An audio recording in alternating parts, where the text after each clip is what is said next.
democracia para o Brasil que queremos, tá? Meu nome é Wagner, eu sou professor da rede estadual, rede municipal de Passo do Lumiar, sou membro do Vamos São Luís e estarei aqui com muitas pessoas para coordenar esse nosso debate, tudo bem? Nós teremos aqui na mesa hoje a companheira Sônia Guajajara, pré-candidata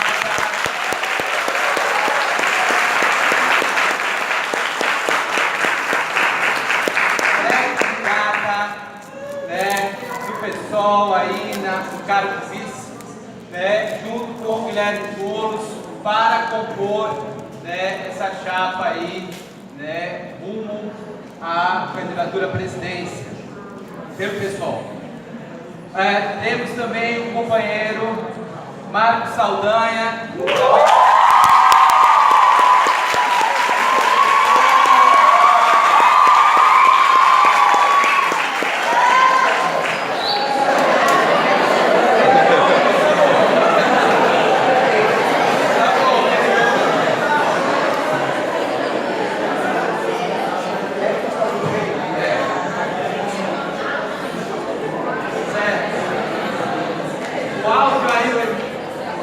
tem que estar com falha, que ele fala. Alô, o áudio aí, o retorno, tranquilo? Tranquilo. Ok, o companheiro Guilherme Boulos vai demorar um pouco para chegar, mas quando chegar, vai se tomar a mesa para que nós possamos continuar e fortalecer esse debate.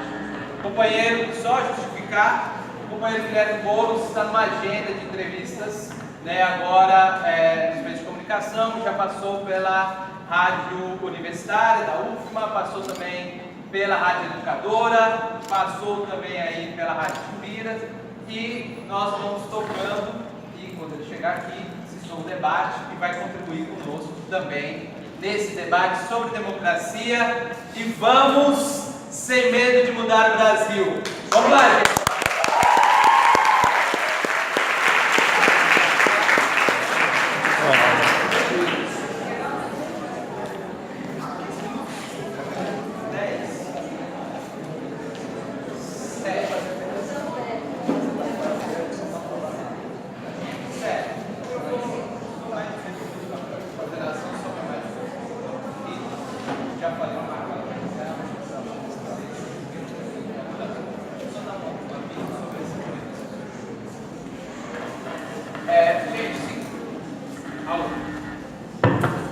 Gente, assim, nós tivemos um imprevisto, isso atrasou um pouco o debate, foi a questão do local. Nós tínhamos planejado para esse debate acontecer no auditório do Centro de Ciências Sociais. Agradecemos imensamente a professora Antônia Márcia, todos os outros professores aqui, companheiros e companheiras que nos ajudaram a, de última hora, conseguir esse espaço aqui no Centro de Ciências Biológicas, na parte do pré-biologia, para que nós pudéssemos realizar esse debate. Que viemos da unidade de São José de Ribamar para participar dessa discussão. E eu começo exatamente a minha fala, que vai ser bem mais breve do que nos 15 minutos, porque eu acredito que todo mundo ansioso para ouvir a Sônia e o Boulos, inclusive algumas questões que a gente quer encaminhar no debate para eles, mas eu queria chamar a atenção só para uma questão, que me parece que faço aqui um ato de resistência, porque se o Escola Sem Partido tivesse sido aprovado pela Câmara Municipal, e só não foi porque o vereador, presidente da casa, o Aço Diogo, retirou de pauta a pedido de toda uma mobilização que foi feita, eu sairia daqui agora preso, porque eu estou trazendo alunos para eventos que vão fazer discussões políticas, Então, para a gente ver como é importante o momento que a gente vive, Sônia? A gente está discutindo democracia. E eu penso, eu sou professor de História, além de jornalista, estou na sala de aula e faço questão de estar na sala de aula, já se passaram 20 anos de sala de aula, E em algum momento da minha prática de professor no ensino médio, eu fiz uma meia-culpa, que de alguma forma eu falhei na sala de aula. Então, provavelmente, na hora de discutir os movimentos fascistas, ditatoriais, em algum momento a gente se acomodou nessa discussão, com certeza.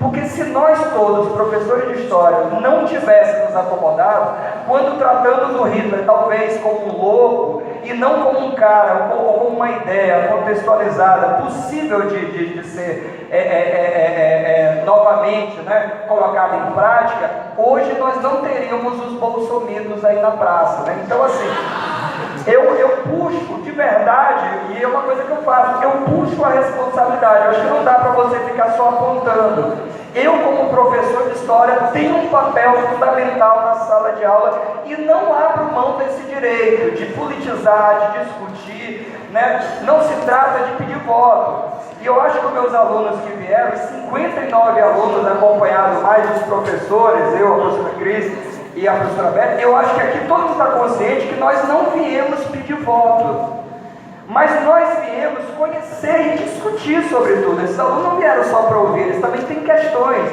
porque esse ano a primeira provocação que eu fiz para eles são alunos da turma de agricultura e da turma de guia de turismo. A primeira provocação que eu fiz para eles íamos estudar a história do Brasil, e Brasil, no segundo ano, vocês sabem que ele começa, Sônia, com a colonização.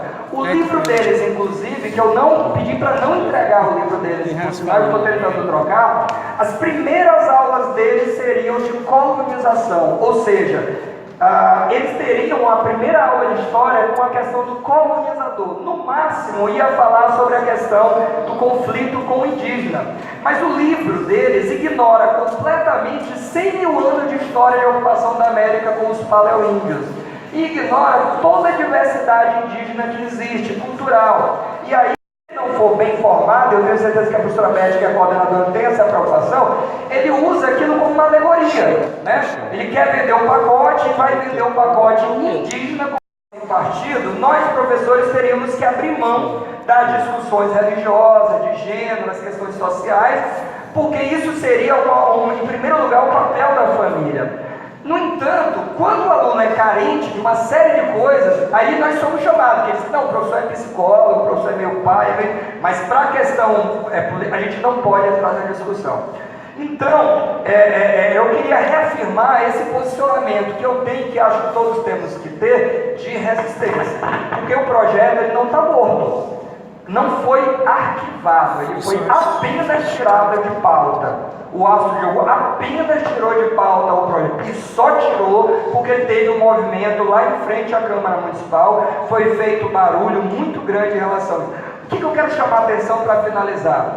É que se a gente não tiver vigilante e atento, e se não fizer esse trabalho de debate e discussão, o fascismo está aí prontinho e ele volta de novo com muita força, porque, sobretudo, existe um vazio, existe um vácuo que precisa ser ocupado. Então existe um mito que se diz assim, a política, futebol e religião a gente não se discute. Eu acho que é o contrário, eu acho que se discute, sim senhor, e acho que a escola, a sala de aula é um espaço para fazer isso. E eu não tenho nenhum pudor, nem medo de imaginar que esses alunos que estão tendo contato com esse discurso indiscutivelmente de esquerda, ele seja doutrinado como os defensores do partido, da escola sem partido defendem, porque a mídia fará parte dela, e você não vai ver um debate desse sendo pautado na mídia, por exemplo, ou pelo menos na grande mídia, para fazer a correção aqui adequada. A gente sabe da dificuldade que é conseguir um espaço para poder fazer esse tipo de discussão, né? Então, o que acontece? Eu acredito muito nisso, que esse trabalho precisa ser feito. E eu acho também, uma provocação já que eu faço, que os movimentos sociais de fato não podem, não fazem isso, mas não podem mesmo descansar em nenhum momento, né? Não pode, a gente precisa de fato estar mais presente com essa moçada, com essa galera, que a gente fala muito, não, são alienados, porque não tem discussão política, porque não tem... Eles não são alienados, eu estou com eles todo dia em sala de aula. Agora, muitas vezes eles estão fora da discussão, eles estão fora do espaço de discussão, porque tem uma rotina de tarefa, de trabalho, de não sei o que tudo. Mas quando são chamados, está aqui, 59 alunos que não recusaram em conseguir o dinheiro da passagem para pagar o transporte e que não recusaram vir aqui e que nem um momento estudiaram quando foi dito para eles qual era o tema da palestra e o que seria discutido. Então eles vieram para cá não na ideia de fazer um passeio na UEMA, mas eles vieram aqui para fazer uma discussão. Então acho que isso a gente tem que considerar e não esquecer, porque de certa forma os bolsomitos estão aí, porque de alguma forma a gente descansou, a gente se esqueceu desse espaço e eu acho que tem uma parcela de culpa, mas ainda é possível reconsiderar essas questões todas, ok? Obrigado.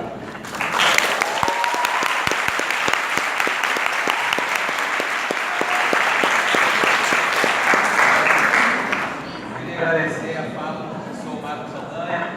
Esse é um enfrentamento que nós temos tido aqui em São Luís, nacionalmente. Quero até mencionar que existe uma fanpage no Face aqui do movimento local, fora Escola Sem Partido. Acho que é interessante a gente se apropriar para a gente poder defender uma escola sem censura, né?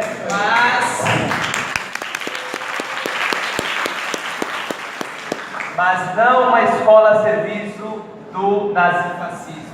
Isso a gente não vai admitir, isso onde a gente já viu no Rio de Janeiro, uma frente contra esses projetos nazifascistas e que nós vamos resistir. E hoje também aqui é um debate de resistência e de oportunidades para a gente avançar nesse sentido.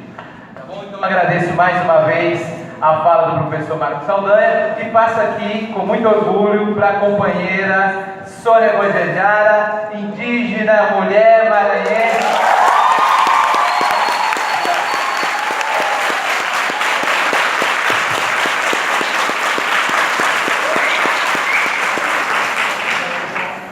Que bom, sentindo aqui essa energia, né, para poder falar. O problema é a energia, está resolvido. Nós chegou todo dia aqui, né? Bom dia a todas e a todos. Obrigada, Wagner, Marcos Saldanha, né, o professor aqui também, sempre muito querido, né, por todos. Esse microfone. Não, tá legal. Ele está com a vontade, né? Bom, o pessoal está chegando, então já anuncia logo a convida, né, Wagner? Então, companheiro aqui, Guilherme Boulos, pré-candidato a presidente da República, pelo pessoal, líder do PSC, bem-vindo ao Maranhão, bem-vindo à mesa, companheiro.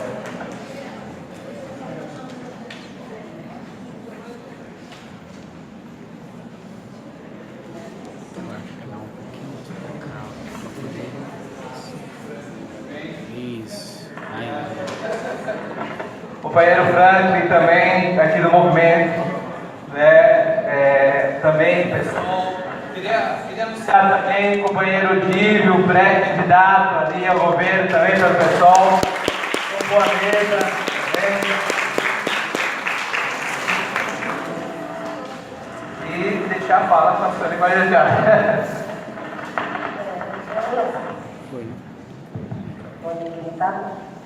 Bom, gente, cumprimentar aqui, né, também todos os convidadas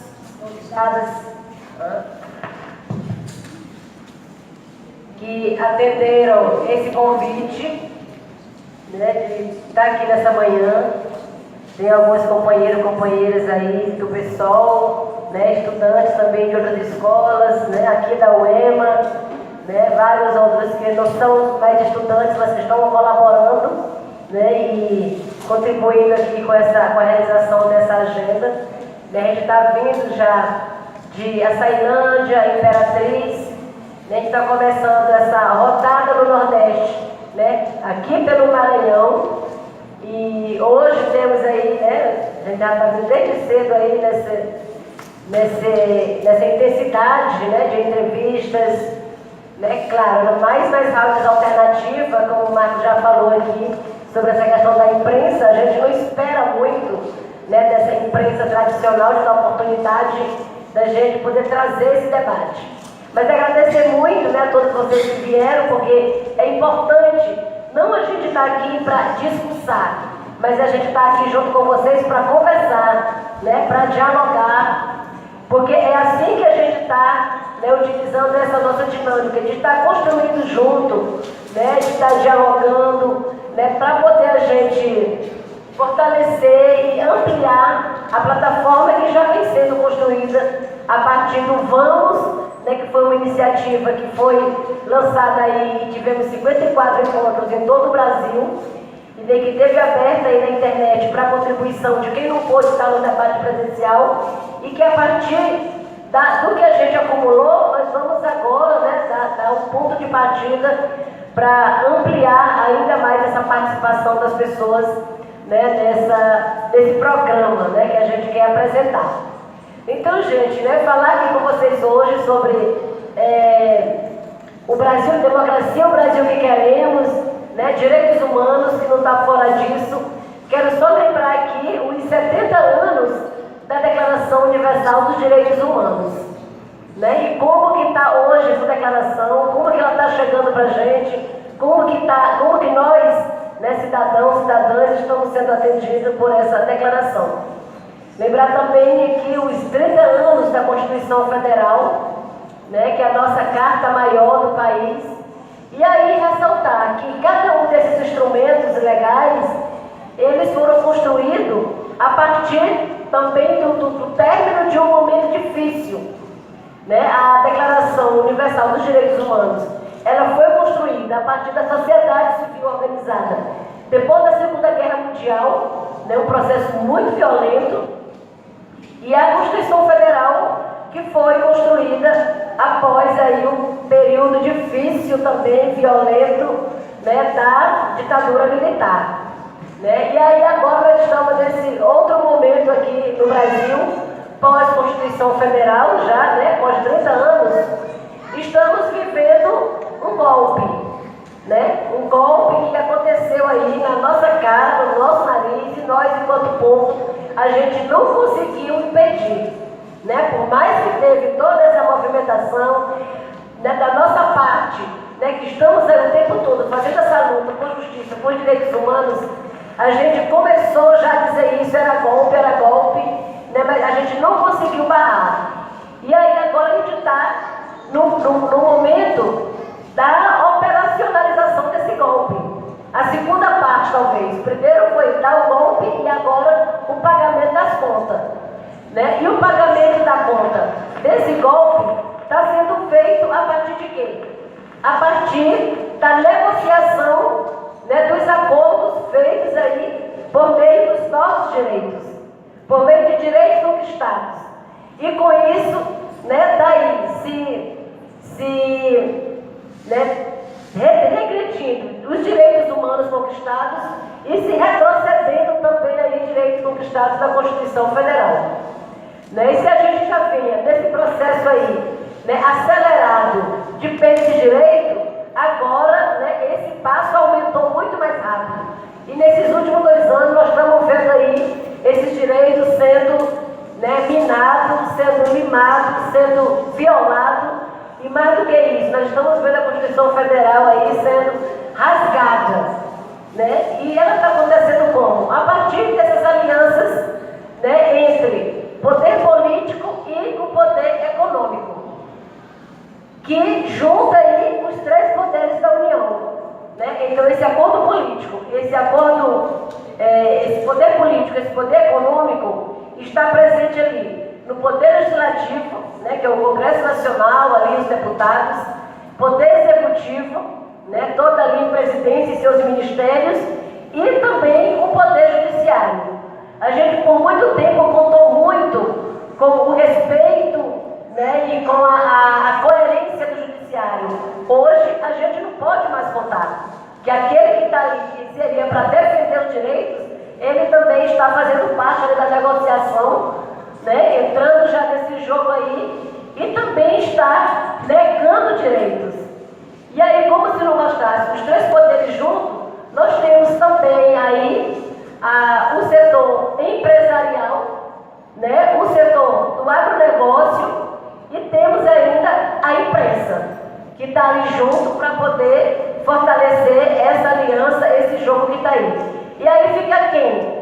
Para se juntar, né? Ficamos nós que acreditamos num país mais justo, nós que lutamos por essa justiça, né? Nós que acreditamos no poder popular, nós que acreditamos na força dos movimentos sociais, né? Nós que acreditamos nessas alianças que partem a partir de nós e principalmente a partir da nossa luta, que é aquilo que a gente vem fazendo a vida inteira, né? E aí eu trago sempre isso, que nós, povos indígenas, a gente sempre teve junto aí nessa linha da resistência, né? A gente sempre teve, inclusive, lutando todo dia para se manter vivo.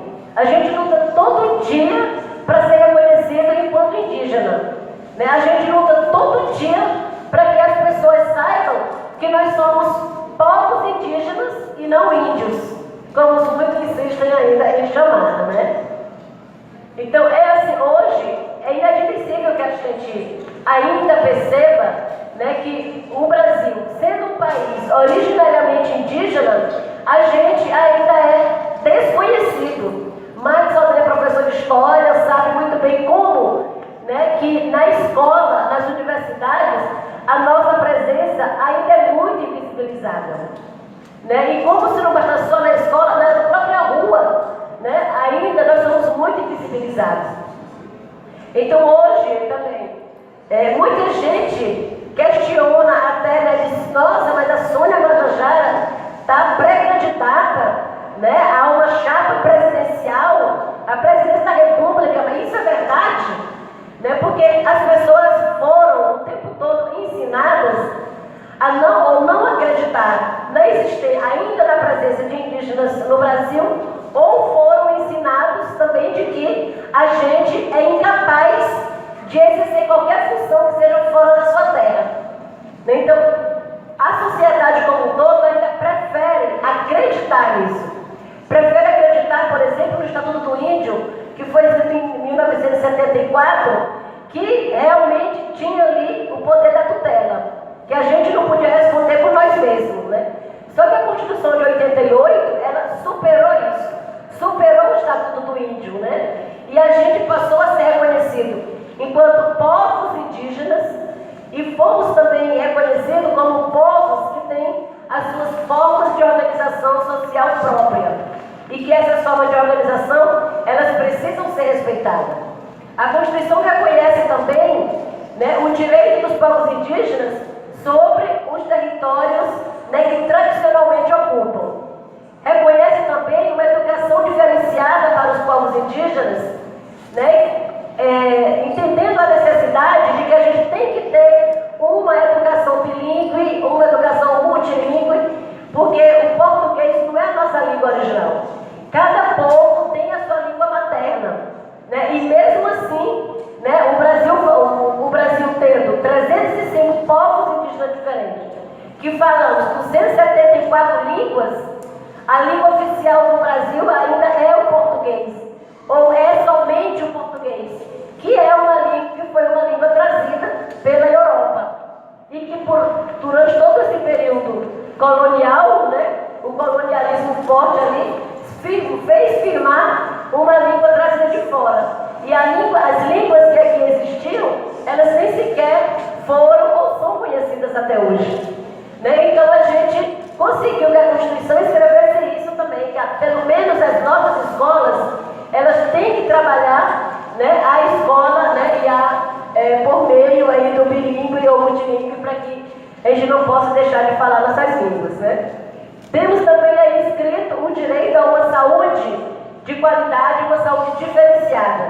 Ou seja, evitar que os indígenas saiam, né, da sua aldeia, da sua terra, para vir poder fazer trabalho preventivo fora. Isso tem que chegar lá. Só que isso, gente, está escrito, né? Está escrito na Constituição, mas essas leis são implementadas, elas chegam nas aldeias, como está escrito? Acho que chega? Não chega, né? Não chega. Então, para que a gente possa ter esses direitos implementados, a gente precisa lutar todo dia para que essas políticas, mesmo sendo públicas, cheguem lá nas nossas comunidades. E aí, quando eu trago isso como exemplo, né, que acontece com os povos indígenas, trago porque eu estou aqui do meu lugar de fala, do meu lugar de vivência, falando da minha origem. Mas sei também que são políticas, né, que estão ausentes em vários outros setores, também em vários outros segmentos. Né? É difícil para a periferia, é difícil lá nos quilombos, é difícil o atendimento especial para a mulher, é difícil o atendimento especial para criança e para adolescente, né? É difícil para o meio urbano ter a sua casa, ter a sua morada própria também, né? Então eu falo aqui dessa ausência do poder público, né, nas nossas comunidades, mas estendo isso a toda essa necessidade que existem, né, no meio de toda a população brasileira. Então eu afirmo, não basta somente a gente escrever ou ter um direito escrito. É preciso que a gente tenha a coragem, a ousadia de ir para as ruas lutar pela implementação desses direitos. Então nós indígenas, a gente costuma dividir também esses 30 anos em 3 momentos. Né? Um primeiro momento aí, pré-constituinte, que foi da gente fazer essa luta para escrever o direito na Constituição Federal. Né? Muitas lideranças se juntaram, vieram com os parlamentares constituintes, o movimento social, se juntou para escrever esse direito. No segundo momento, a gente sentiu a necessidade de se juntar para lutar, para fazer cumprir esse direito. E agora nós estamos nesse momento de lutar para não perder esse direito. A luta não é nem mais para implementar, é para não perder aquilo que a gente conseguiu conquistar, né, ao longo desses anos. E para isso, a gente entende também que a gente não pode fazer essa luta sozinho. Né? Porque tem muita gente aí que passa pela mesma situação, que tem seus direitos, né, que está aí retrocedendo a galope. Né? Então a gente entendeu que nós agora não vamos mais ficar somente nessa linha de resistência. Nós temos que juntar aos outros, às outras. Nós temos que dar as mãos, nós temos que dar um passo à frente. Por quê? A gente observa que a democracia que a gente tem, ela não nos representa. As pessoas que estão hoje no Congresso Nacional representam alguém de nós que está aqui? Os parlamentares que estão lá representam algum segmento aqui da sociedade? Mas quem colocou essas pessoas lá? Quem foi que elegeu? Quem votou para que essas pessoas estejam lá? Fomos nós mesmos, né? Então a gente precisa também dar mais um passo à frente no sentido de olhar e escolher as pessoas que estão ali, né, fazendo a luta semelhante, né, ao que a gente defende também. Que defende nossos princípios, né, que defende a coletividade e que não esteja lá apenas para atender ou seus próprios interesses ou o interesse dos seus. Né? A gente tem que ter, né, essa coragem também e acreditar nas pessoas que estão junto, que querem construir, que querem reconstruir, né, essa democracia. Porque essa democracia que a gente está, ela, além de muito frágil, agora está sendo duramente atacada. O primeiro, né, ataque foi um golpe certeiro, né? E agora a negociação desse golpe, que está aí todo travestido agora do fascismo e da violência. Então, quando mata, por exemplo, a Marielle lá no Rio de Janeiro, não acertou somente a Marielle. Acertou diretamente também todos nós e a frágil democracia. E eu digo assim, a Marielle é uma mulher guerreira, determinada, né, foi atingida, assim como, né, foi morta por esse tiro, por uma bala, mas acertou também essa frágil democracia que tanto precisa da nossa luta para ser fortalecida. Né? Então, pensando em tudo isso, gente, na violência que está crescendo, nos conflitos que estão aumentando, né, nesse fascismo que todos os dias agora se revela nas ruas, se revela nas universidades, se rebela nos ônibus coletivos, né? Se rebela em todos os lugares, é que a gente, não, nós temos que agora juntar quem acredita realmente que ainda é possível mudar tudo isso.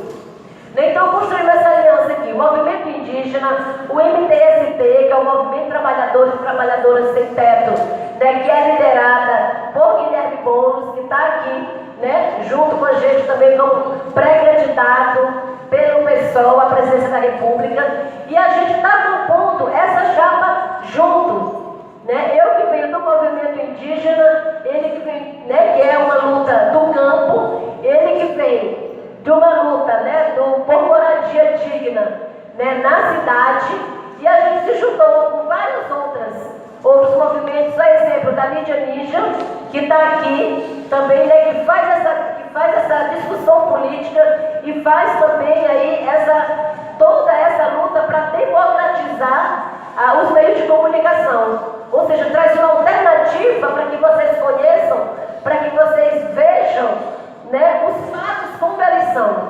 E não aqueles que é apresentado pelos meios tradicionais, que apresentam apenas a versão que lhe interessa. Né? Então a gente tem a Lídia Níger hoje como nosso parceiro também, que faz parte dessa aliança, para a gente fazer debates como esse, por exemplo, e todo mundo assistir. Todo mundo tem a possibilidade, a opção de escutar o que a gente está dizendo. Né? Que é uma fala aqui transparente, clara, direta, em diálogo com as pessoas. Né? E nós temos também junto nessa aliança um grupo de artistas e produtores culturais.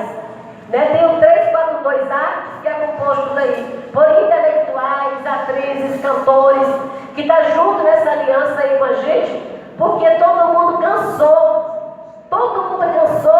de ver seus filhos sendo mortos, né? Todo mundo cansou de ver a violência aumentar, cansou de ver negros e negras, mulheres, né, sendo abusadas, sendo mortas todo dia, e nada acontece. E o aumento da impunidade faz com que essa violência cresça cada dia mais. Né? Então, que democracia que a gente vive hoje? Né? E qual a democracia que queremos? Então foi pensando nisso também que nós pensamos, né, decidimos, nós precisamos, para além de fazer essa luta da resistência, a gente precisa também ocupar os espaços institucionais. Nós não podemos mais esperar que as pessoas que estejam lá vão fazer a mudança que a gente precisa. Porque são pessoas, né, a gente já está cansado de saber que está lá e que representam só a si mesmo. Então a gente precisa redemocratizar isso. E para poder a gente ter o aprimoramento dessa democracia, nós temos que ocupar esses espaços. Né? Não vamos mais ficar somente aqui. Vamos mobilizar, e claro, vamos continuar resistindo, vamos ter que trazer as pessoas para a rua, porque essa mudança se faz também com muita mobilização, mas nós temos também que ter a coragem e a ousadia de colocar a nossa cara para a disputa, para poder a gente ocupar esse espaço. Se a gente não conseguir ter essa coragem também de ocupar isso, nada não vai adiantar da gente ficar o tempo todo na rua e elegendo as mesmas pessoas. Então, gente, né, quero aqui reafirmar que nós estamos, né, nesse processo, né, nessa construção dessa aliança, da construção, né, a muitas mãos, né, com toda uma diversidade, por um Brasil melhor, por um Brasil mais justo, pelo Brasil que queremos. Né? E aí, quando eu trago aqui esse debate, partindo de uma indígena, falando da importância da marcação das terras indígenas, eu estou falando que a gente tem ainda no Brasil um passivo gigante, apesar do número que todo mundo se utiliza de dizer que o Brasil tem 13% hoje do seu território é terra indígena. Né? Os ruralistas estão o tempo todo se apropriando desse número e dizendo que não precisa mais demarcar terra porque 13% da território nacional já é território indígena. E aí, né, esclareço que tem os 13% cima, 98% desses 13 que estão regularizados, eles estão na Amazônia. Né? E foram feitos com muita facilidade porque eram áreas sem conflitos. Né? Mas nós temos aí o sul do Brasil, que tem mais de 64 áreas estrada. Nós temos o Nordeste aí brasileiro que estão em constante retomada nas fazendas e além de lutar pela retomada do território tradicional, eles ainda enfrentam uma briga violenta com a especulação imobiliária, porque querem de qualquer forma entrar nesses territórios e construir os seus resorts. Sem contar o Centro-Oeste, né, sobretudo o Mato Grosso do Sul, que aí é um caso conhecido por todo mundo, que acontece todo dia com os Guarani Kaiowá, né, que são mortos, que são violentados, que são atropelados, né, todos os dias, e eles não somente sofrem pela luta do seu território, mas sofrem também com esses assassinatos diários, né? Então toda essa violência, né, que a gente enfrenta na luta pela demarcação das terras, é enfrentada também no meio urbano, todo dia, né? Então não tem como desconectar essas lutas, né? Não tem como a gente fazer luta separada. E a hora é essa, né? É a gente dar as mãos, seguir juntos, porque quando você apoia também, né, essa luta e a causa dos povos indígenas nessa luta pela demarcação das terras, nós estamos também garantindo um meio ambiente saudável, um clima mais equilibrado para todo mundo. Tá? Então é isso, gente. Obrigada. E vamos juntos edificar o Brasil.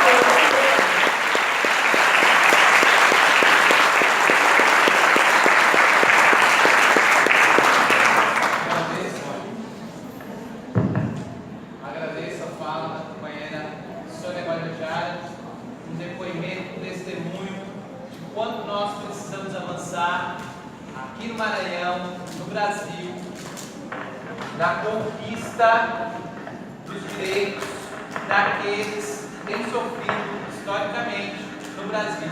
Então, tocar o projeto em prol dos menos favorecidos, para que nós possamos superar a desigualdade e opressão que ainda opera no nosso país. Então, agradeço muito, imensamente, a fala da companheira Sônia Guajajara. Quero também lembrá-los que está passando uma lista para que todos e todas possam colocar os contatos, aí, telefone, WhatsApp, Facebook, todos os contatos que tenham aí, para que nós possamos ir com Boulos e Sônia Guajajara para essa mobilização rumo aí à pré-campanha e futuramente à campanha presidencial.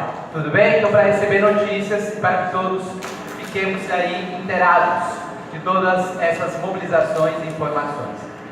Tive Sônia junto nessa empreitada. Quero também aqui agradecer ao Bruno Rogers e ao João Damasceno que ajudaram a organizar a atividade de hoje e saudar alguns companheiros aqui, o Iego Bruno, Marcos Silva, Francisco Araújo, a Cíntia e todos os professores e professoras presentes. Wagner mencionou aqui, quando fez a apresentação, da luta por moradia, das ocupações de terra, e é por aí que eu quero começar. Sabe, eu atuo há mais de 15 anos no movimento dos trabalhadores sem terra. E uma das coisas que eu mais ouvi nesse tempo todo, que certamente nós vamos ouvir muito nessa caminhada pelo país, é as pessoas condenando as ocupações, chamando que quem ocupa é vagabundo, quer tomar o que é dos outros, quer as coisas fácil, muitas vezes sem buscar saber, falando só pelo preconceito. Às vezes é fácil a gente condenar alguém que está lá, sem entender o que é que fez com que aquela pessoa fizesse aquilo. O que é que faz com que alguém vá para uma ocupação? A pergunta, e o que não deveria indignar a gente, não é alguém ocupar. É em pleno século XXI, no 7º país mais rico do mundo, tanta gente precisar ocupar para ter acesso a um direito tão básico como no Brasil. Vocês sabem que no Brasil nós temos mais de 6 milhões e 200 mil famílias sem casa. E ao mesmo tempo, nós temos mais de 7 milhões de imóveis abandonados, ociosos, vazios. Tem mais casas sem gente do que gente sem casa. Para resolver o problema da moradia, que é a base, né? Você tem uma casa, você tem um lugar. Para resolver esse problema não precisaria construir uma única moradia nova. Bastava distribuir, desapropriar e ter uma política pública para as moradias que já estão vazias, aliás, em situação ilegal, porque a Constituição determina que uma propriedade tem que cumprir uma função social, e uma propriedade que está vazia, né? Essa ocupação que o Wagner mencionou em São Bernardo do Campo, lá em São Paulo, hoje é a maior ocupação do Brasil, é uma demonstração de como vale a pena lutar e acreditar na luta. Ali tem 8.000 famílias. Entraram no terreno com a cara e a coragem. Um terreno que estava abandonado há mais de 30 anos, devendo R$500 mil de imposto, por uma construtora. Entraram lá 7 meses. Se organizaram, fizeram lutas, se mobilizaram. Depois que eu saí daqui do Maranhão, nós vamos, né, Sônia? Vamos para o Ceará e vamos para Pernambuco. E vamos voltar para São Paulo no sábado. No domingo vai ter a desocupação lá no terreno de São Bernardo do Campo. Mas não vai ser uma desocupação com polícia, não vai ser uma desocupação com bomba, vai ser uma desocupação com festa, porque a luta daquelas pessoas, daquelas 8.000 famílias, conseguiu conquistar 4 terrenos para construir a moradia delas. Isso foi com base na luta, na mobilização, na organização de pessoas que precisam e que foram lá ocupar porque não tem outra alternativa. Esse exemplo deve servir também para nós quando a gente pensa a política do país. Porque vejam só, se a gente parar para pensar, a Sônia estava falando um pouco aqui, nós estamos numa crise muito brava. Nós estamos numa crise que é econômica, desemprego crescendo, renda do trabalhador caindo, a situação mais difícil. Nós estamos numa crise política, que é um sistema desmoralizado, que ninguém se sente representado por ele. Nós estamos numa crise ética, que é a perda de valores na sociedade. Ou seja, uma crise grave, séria. E essa crise gera hoje no país um sentimento muito forte de desesperança, de descrença. Eu acho que poucas vezes na história recente do Brasil a gente viveu um momento de tanta descrença. Descrença no futuro, nas perspectivas. Antes, há pouco tempo atrás, a gente tinha quase a certeza, dizia de uma maneira natural, que nossos filhos iam viver melhor que a gente. Hoje é mais difícil acreditar nisso. Hoje a gente não sabe nem como é que vão viver na semana que vem. Um período de muita incerteza, em que as pessoas não acreditam nas saídas políticas. E vamos combinar, nós temos razão de estar descrente desse jeito de fazer política. Porque esse jeito de fazer política não representa a gente. Representa uma minoria.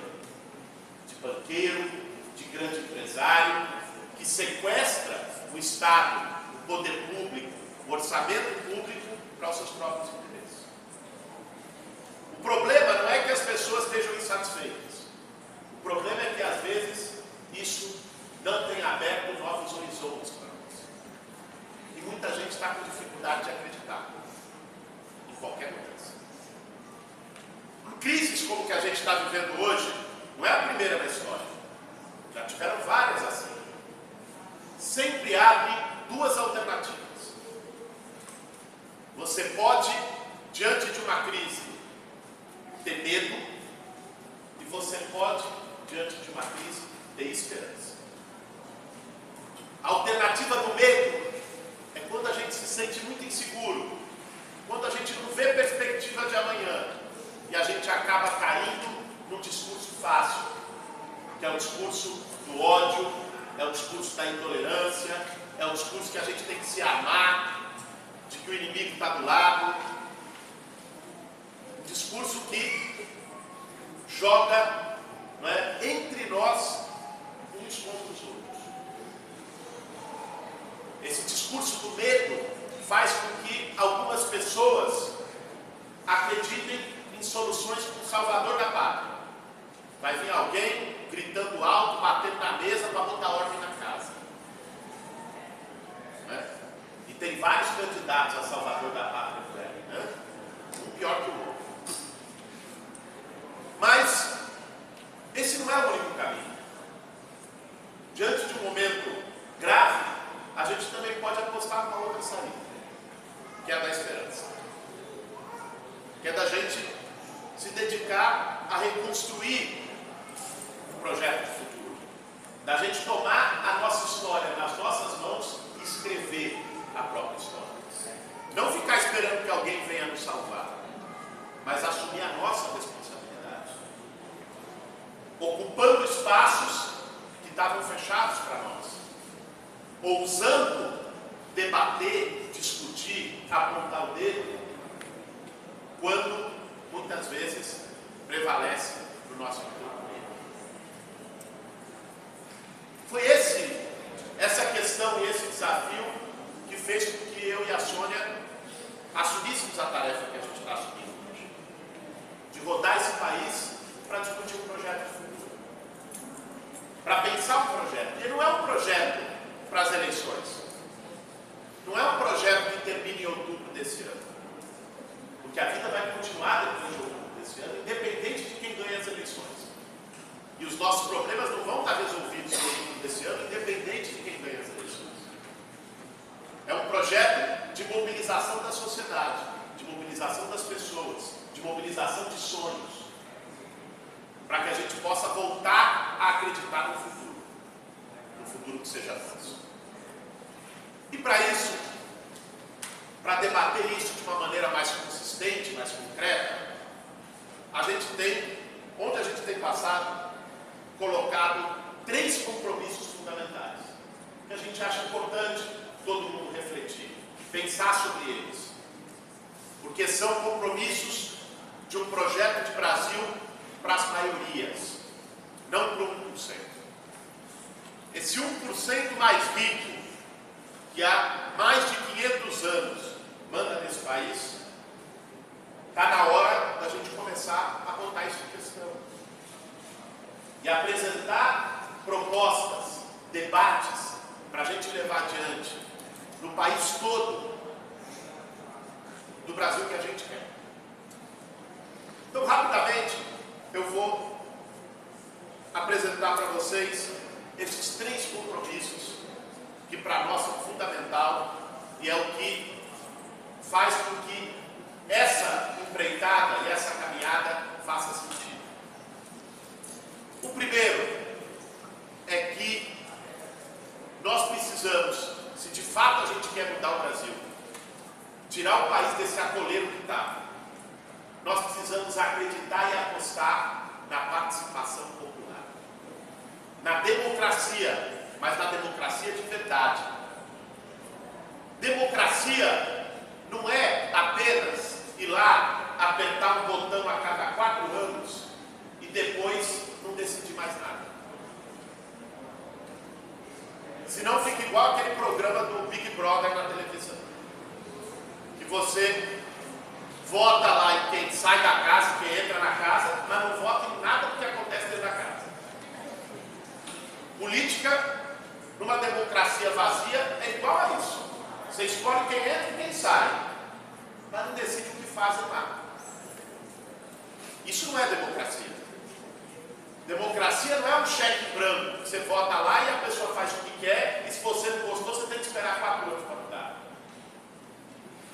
Não pode ser uma terceirização da nossa participação e do nosso poder. Democracia tem que ser algo permanente. Que todos nós tenhamos o direito de ser ouvidos sobre as questões fundamentais. De que nem todo o poder fique para os políticos. É importante que tenha representantes. É importante que a gente eleja os nossos representantes. mas é importante também que a gente se sinta representado. E para isso, a gente tem que estar próximo das decisões, não só votando, mas decidindo sobre as questões fundamentais. Vou dar um exemplo para vocês.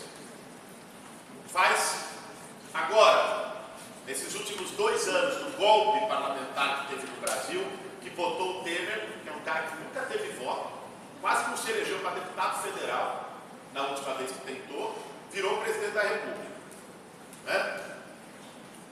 O Temer aprovou um monte de medida contra a maioria do povo. Por exemplo, uma que pouca gente lembra, mas que pega pesado na nossa vida, que é a Emenda Constitucional 95. O que diz essa emenda? Que está proibido aumentar investimento em saúde, educação e moradia pelos próximos 20 anos no Brasil. Não pode. Eles aprovaram isso. Aprovou lá no Congresso Nacional e está valendo.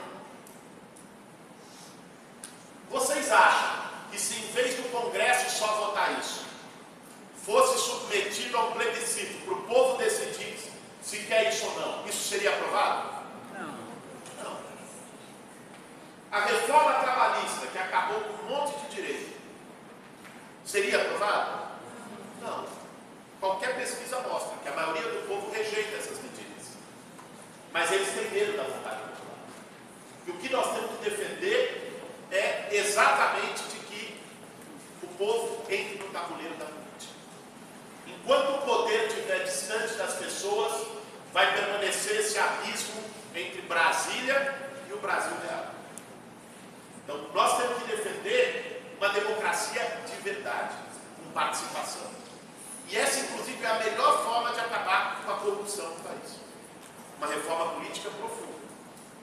Que a corrupção nasce quando não há transparência na relação entre o poder econômico e o Estado, e o dinheiro público. Se o povo está participando das decisões, o espaço para a corrupção. Esse é um ponto essencial se a gente quer de verdade mudar o Brasil. Mais do que isso, nós estamos aqui numa universidade. A política da universidade, quem mais entende do que a universidade precisa, é quem está lá no gabinete, no ar-condicionado, ou quem está vivendo o dia a dia da universidade? Quem está aqui. Numa escola, a mesma coisa. Então, a decisão política sobre educação, por exemplo, sobre universidade, sobre escola, sobre ensino técnico, não pode ser feita só por um burocrata que está lá numa secretaria, ou por não sei, alguém, por mais que seja representante eleito, mas não pode ter o poder de decidir sozinho. Tem que ter conselhos deliberativos, em que os estudantes, os professores, toda a comunidade escolar ou acadêmica possa opinar, decidir, inclusive sobre orçamento, sobre o que mais precisa. Isso é democracia com D maiúsculo.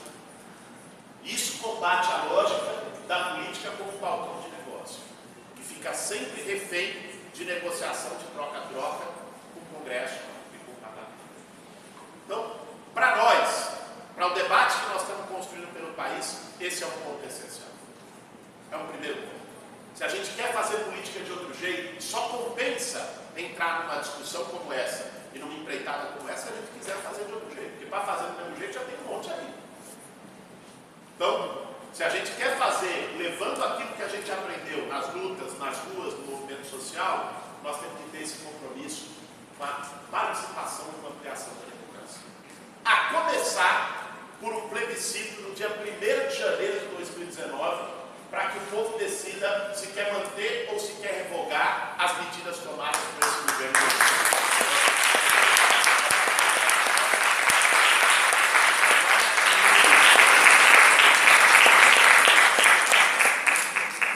Um segundo compromisso, gente, é em relação à situação social e econômica do nosso país. O Brasil, mesmo sendo o 7º país mais rico do mundo, continua sendo um dos países mais desiguais do mundo. É um país onde tem muita riqueza, mas onde tem também muita pobreza. Vocês terem uma ideia, saiu um dado no ano passado de uma organização inglesa chamada Oxfam, em que mostrou o tamanho do abismo social brasileiro. Mostrou que 6 pessoas, as 6 pessoas mais ricas do Brasil, 6 bilionários, têm mais riqueza do que 100 milhões de pessoas. 6 têm mais que 100 milhões. 6 pessoas têm mais do que metade do povo brasileiro. Essa é a situação do país. Enquanto isso não for enfrentado, a gente não pode falar nem em democracia, nem em justiça. Porque não há democracia política sem democracia social e democracia econômica. Num país tão desigual como o nosso, não é possível falar em democracia. E para enfrentar isso, significa a gente não ter medo de botar o dedo na ferida, enfrentar alguns privilégios que historicamente se estabeleceram aqui no Brasil.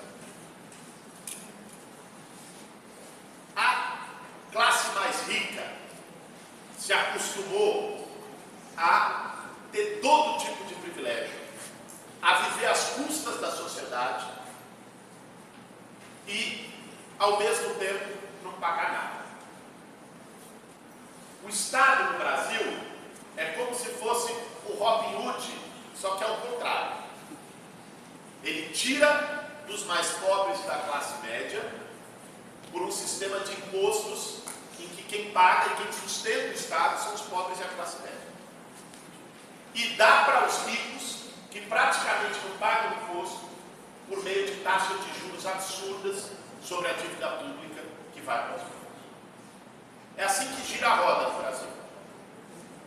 Tira dos pobres e dá para os ricos.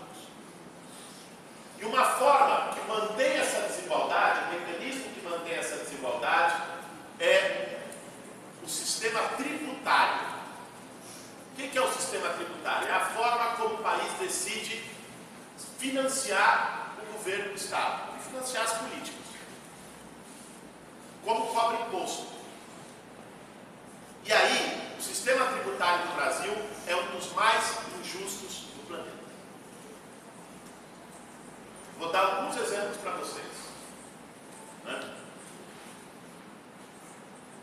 Qualquer um de vocês, ou no caso dos mais jovens, os pais de vocês, pode ter um carro, eventualmente. Quem tem um carro, paga agora, todo começo do ano, um imposto chamado IPVA. Muito bem. Quem tem um carro pode ser um carro velho, cair na hospedagem. Vai pagar IPVA. Agora, quem tem no Brasil um jatinho, um helicóptero, um iate, uma lancha, não paga R$1.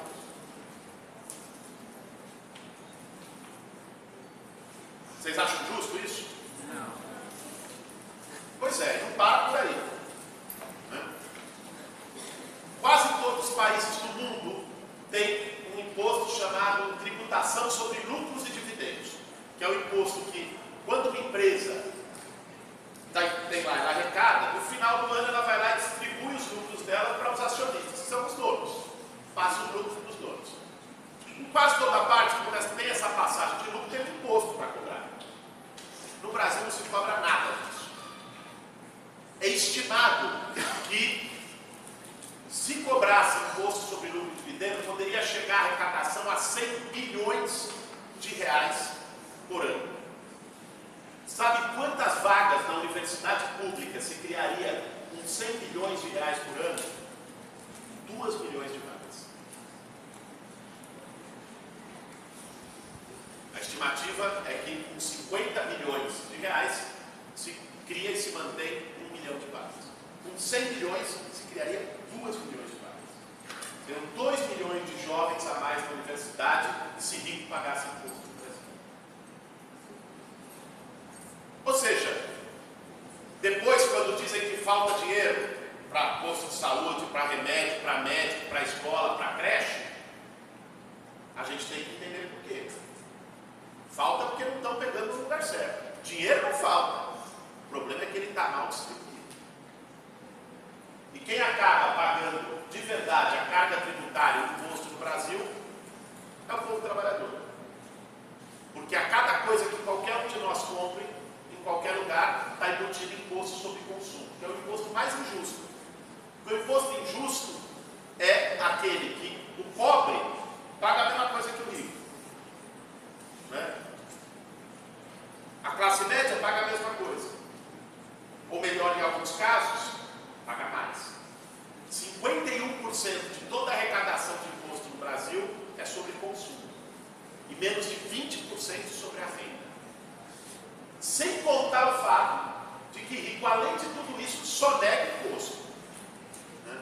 A estimativa é que a sonegação de imposto no Brasil chega próximo a 500 bilhões de reais.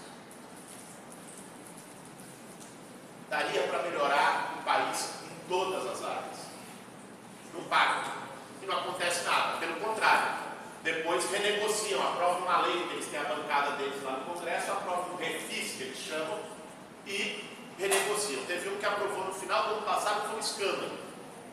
Um refis, em que quem tinha dívida pressionou lá, e o que aconteceu? Teve mais 10 anos para pagar a dívida e 99% de abatimento dos juros. É assim que funciona. É uma farra, é uma festa deles.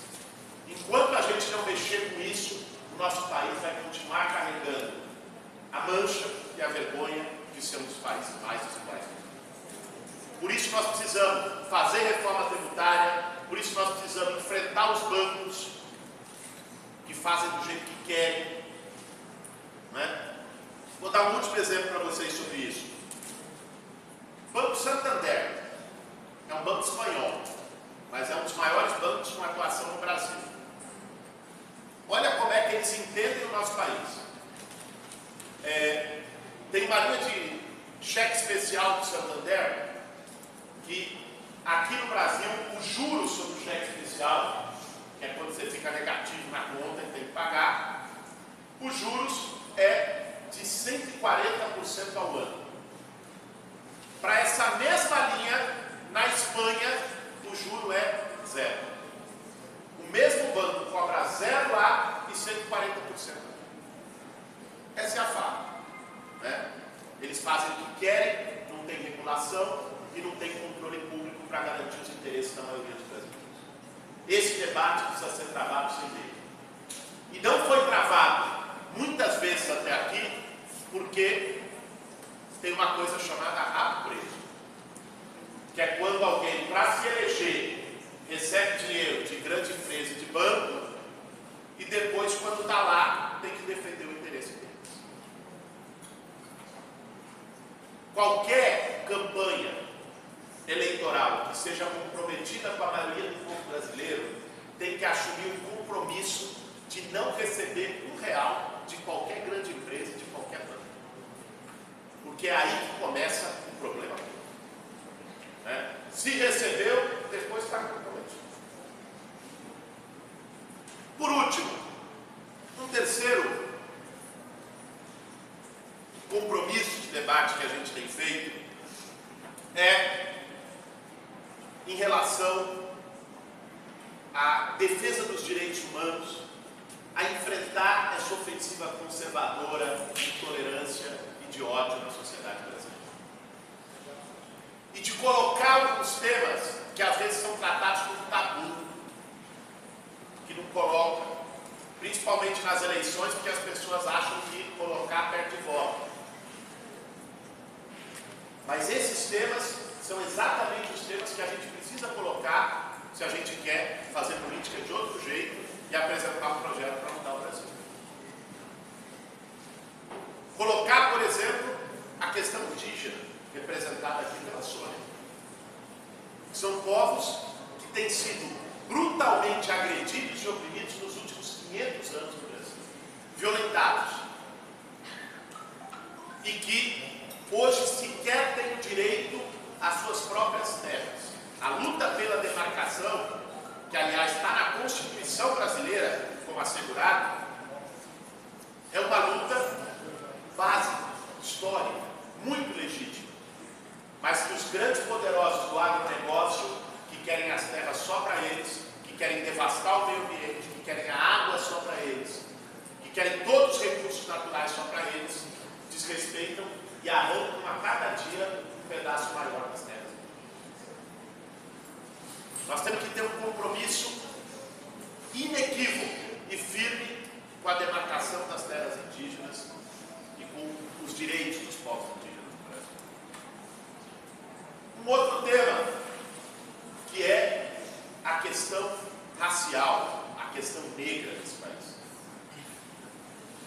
esse debate em São Luís é especialmente importante porque está entre as capitais mais negras do Brasil, junto com Salvador. Vejam, o Brasil carrega a inoperância pesada da escravidão. O Brasil foi um dos últimos países do mundo a abolir a escravidão. Mesmo assim, ainda existe trabalho escravo hoje, nós sabemos. A gente estava ontem lá em Imperatriz e ouvimos várias denúncias. Lá é uma região que ainda tem, uma das regiões do Brasil com maior incidência de trabalho escravo. Mas a abolição da escravidão não significou a garantia de direitos para o povo negro desse país. Ao contrário. Vejam, ainda hoje, 2018, século XXI, a média salarial dos negros e negras no Brasil é metade da média salarial dos brancos. Ou seja, alguém é considerado no seu salário não pelo que faz, não pelo seu conhecimento, pela sua capacidade técnica, é considerado pela sua raça, pela sua cor. Isso é inadmissível. Ainda hoje, 70% dos homicídios no Brasil são de pessoas negras, em especial jovens negros nas periferias, que caracteriza um verdadeiro genocídio, que está relacionado a uma lógica de segurança pública e de polícia racista e a um Estado que, ao invés de enfrentar a violência, promove muitas vezes a violência. Isso deve nos fazer colocar um debate sobre o modelo de polícia que nós queremos. O modelo de polícia militarizado é um modelo que já demonstrou que não funciona. E às vezes as pessoas nos dizem, mas vocês só se preocupam com alguém que a polícia mata e com os policiais que são mortos. Bom, este modelo de segurança pública cria no Brasil a polícia que mais mata e também a polícia que mais morre. Esse modelo também não é bom para os policiais. Esse modelo é péssimo para toda a sociedade. Porque reproduz uma lógica de um inimigo interno. A formação militar, muitas vezes, é uma formação de guerra. Você tem um inimigo. Quem é seu inimigo? Se você está dentro do mesmo país, se não tem uma guerra aberta e declarada. O inimigo que o Estado brasileiro escolheu é as periferias, são os jovens negros, são os movimentos sociais que enfrentam. Nós temos que reverter essa lógica, enfrentar isso. Outro tema que nós precisamos trazer para a mesa e para o debate é a questão das mulheres do nosso país. Hoje, no Brasil, a cada dia, 7 mulheres morrem vítimas da violência doméstica. São assassinadas, às vezes dentro das suas próprias casas. Se a gente continuar dizendo que não tem que meter a mulher nisso, vai continuar morrendo mulheres. Esse é um assunto que não é doméstico, esse é um assunto público. Esse é um assunto que tem que ter políticas para isso, para garantir os direitos das mulheres e a vida das mulheres. A mesma coisa em relação ao direito das mulheres de decidir sobre o seu próprio corpo. É uma questão que nós precisamos debater, sem tabu, sem fanatismo, como um tema de saúde pública no Brasil e como um tema de direito. Que muitas vezes isso sai do debate político e eleitoral porque tira a voto. Né? É melhor a gente fazer um debate sério, verdadeiro, profundo, comprometido com os direitos e perder voto do que ganhar voto para falar o que a gente não acredita. Isso nós precisamos saber. Um índio descerá de uma estrela colorida, brilhante, de uma estrela que virá numa velocidade estonteante e pousará no coração do hemisfério sul, na América. Nunca distante. Depois de exterminada a última nação indígena, e o espírito dos pássaros das fontes de água límpida, mais avançado que a mais avançada das mais avançadas das tecnologias, virá impávido que nem Muhammad Ali,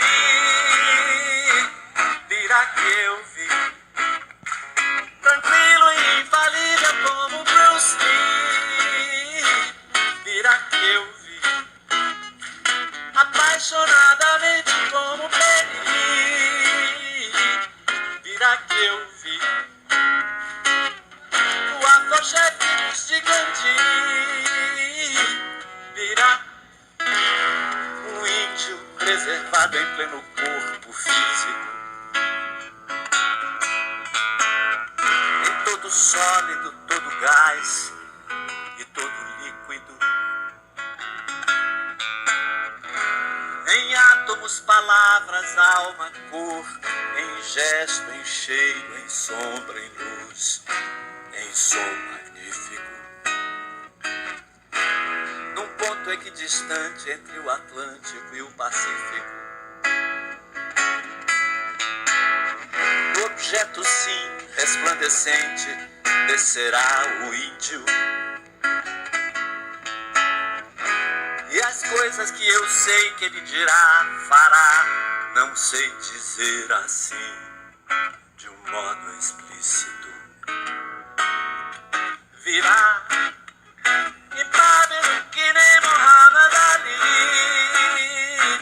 virá que eu vi, apaixonadamente como Penny, virá que eu vi, tranquilo e infalível como Bruce Lee, virá que eu vi, o axé do afoxé e os de Gandhi,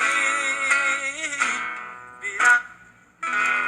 E aquilo que nesse momento se revelará aos povos surpreenderá a todos, não por ser exótico, mas pelo fato de poder ter sempre estado oculto quando terá sido